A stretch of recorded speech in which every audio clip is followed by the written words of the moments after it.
Një aksident i rënd rrugor është regjistruar në zonën e Palasës ku dy kamion kanë dalë nga rruga në rrethana ende të paqarta. Përplasja ka qenë tejet e fortë, duke shkaktuar dëmtime të konsiderueshme në mjetet e përfshira, si dhe lëndime tek personat që ndodheshin brenda tyre. Si pasojë e aksidentit, 3 persona kanë mbetur të plagosur. Burime nga vendngjarja bëjnë me dije se 2 prej tyre kanë pësuar dëmtime më të rënda dhe janë transportuar me urgjencë drejt Spitalit Rajonal të Vlorës, ku ndodhen nën kujdesin e mjekëve. I plagosuri i tret ka pësuar dëmtime në pjesë të ndryshme të trupit, si dhe ka marrë ndihmën e parë mjekësore në vendngjarje nga shërbimet e emergjencës.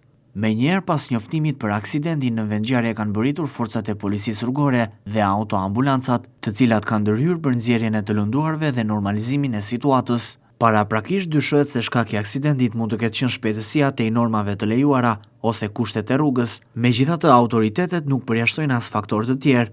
Grupi hetimor ishte në vendngjarje për të zbardhur shkaqet dhe rrethanat e plota të aksidentit. Policia u bën thirrje drejtuesve të mjeteve që të tregojnë kujdes të shtuar gjatë qarkullimit, veçanërisht në akset ku rreziku i aksidenteve është më i lartë.